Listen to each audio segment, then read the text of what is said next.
खुशी का जश्न मनाया जदयू कार्यकर्ताओं ने। ये तस्वीर रोहतास प्रखंड के खजुरी पंचायत की तस्वीर है जदयू कार्यालय का। खुशी में कार्यकर्ता छोड़ रहे हैं पटाखे, बांट रहे हैं मिठाई। जदयू के कार्यकर्ता बिहार विधानसभा 2025 के शानदार प्रदर्शन के बाद खुशी का माहौल जदयू के कार्यकर्ताओं में और कार्यालय में।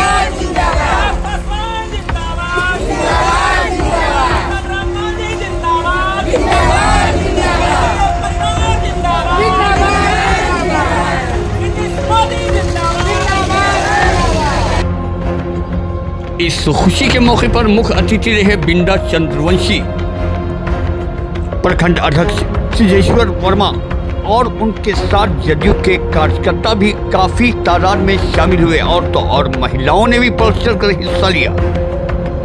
मिथिलेश कुमार सिंह, हरिनाथ पासवान, जितेंद्र कुमार गुप्ता, केया सोनी, जितेंद्र सिंह, चंद्रशेखर, विकास कुशवाहा। आइए देखते हैं रोहतास प्रखंड के खजुरी पंचायत की तस्वीर जदयू के कार्यालय से। को बधाई और पूरे उन्नत बिहार सहित रोहतास जिला के वासियों को बधाई कि इन्होंने 7 सीट में 6 गो सीट एनडीए को जिताने का काम किया है। इसके लिए पार्टी की ओर से, एनडीए गठबंधन की ओर से सभी मतदाता मालिक को, बिहार वासियों को, रोहतास वासियों को दिल से आभार व्यक्त करते हैं। सर, कहीं न कहीं नीतीश कुमार को फिर से जनादेश मिला है, इसको लेकर क्या कहिएगा? ये विकास की जीत है, ये नीतीश कुमार के नीतियों की जीत है, ये एनडीए सरकार की कार्यकुशलता की जीत है, ये महिलाओं की जीत है। क्योंकि जिस पिछले 15-20 सालों में नीतीश कुमार जी ने आधी आबादी के लिए और संपूर्ण बिहार के लिए और बिहार के सर्वांगीण विकास के लिए जो अथक प्रयास किया है, वो हमें सब कुछ दिखता है। चाहे वो परिवहन सड़क की दृष्टि की ओर देखें, या चिकित्सा की ओर देखें, या शिक्षा की ओर देखें, हर क्षेत्र में मुझे विकास नजर आता है। महिलाओं के उत्थान को देखें, अगर महिलाओं के जीवन स्तर में सुधार को देखें, अगर बच्चों की शिक्षा दीक्षा की ओर देखें, संपूर्ण क्षेत्र में एक सर्वांगीण विकास का आधारशिला रखी है। और उसको अगला कार्यकाल जो माताओं बहनों ने और बिहार के सम्मानित मतदाताओं ने जो विश्वास व्यक्त किया है हमारे इस एनडीए सरकार पर, उसको अगले 5 सालों में अमली जमा पहनाएंगे और बिहार हमारा विकसित बिहार की ओर अग्रसर और बड़ी तेज गति से बढ़ता हुआ हमें मुझे दिख रहा है। प्रशांत किशोर जी कहते थे कि 25 सीट भी नहीं आएगा वरना हम राजनीति छोड़ देंगे, क्या इसके बारे में ख्याल है? क्या उनको कहना चाहिएगा? प्रशांत किशोर जी वादे के पक्के आदमी हैं। मुझे मालूम है कि वो वादे के पक्के आदमी हैं। जो वो करते हैं, कहते हैं, वो करते हैं। उन्होंने कहा है कि 25 सीट आने के बाद, 25 से ज़्यादा सीट आने के बाद वो राजनीति से संन्यास लेंगे। मुझे 2-4 दिनों में वो घोषणा सुनने को मिलेगा। संन्यास ले रहे हैं राजनीति से। बिहार में जहाँ तक रोहतास जिला की बात की जाए, आप अगले चुनाव में आप वो विधानसभा की सीटें खो दी थी आपने। अब की बार कहीं जनता ने आप पर ज़्यादा भरोसा जताया है। क्या लगता है कि रोहतास का विकास तेजी से होगा?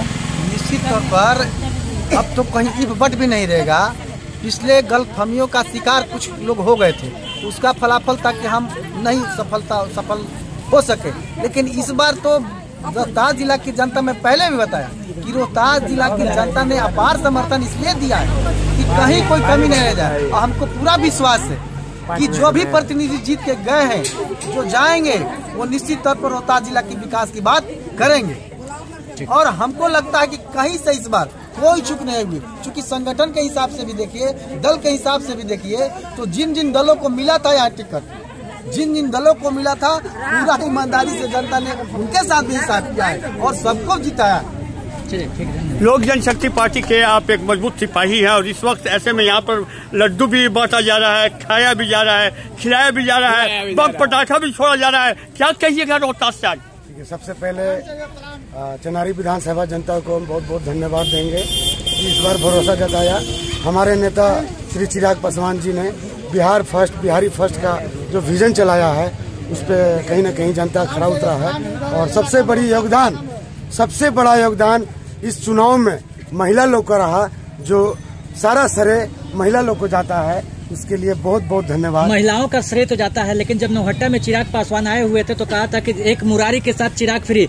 और दूसरी चीज यहाँ पे जिस तरह से हमारे भौगोलिक स्थिति है उद्योग धंधों के बढ़ावा को लेकर, इस पे क्या आप अपने चिराग पासवान से, मुरारी प्रसाद गौतम से किस तरह की मांग रखिएगा आने वाली नई सरकार से? जी बिल्कुल सही बात। जिस दिन चिराग पासवान आए उसके बाद जनता ने आक्रोश आया और काफी बहुमत से लोग मुरारी गौतम जी को विजयी बनाया। तो हम भरोसा दिलाते हैं कि मुरारी गौतम जी आगे विधानसभा में अपना आवाज उठाएंगे और रोहतास नौहट्टा प्रखंड में ज्यादा से ज्यादा विकास हो, शिक्षा हो, विद्यालय हो, चाहे चिकित्सा हो, रोजगार हो, इस पे पूरा ध्यान देंगे।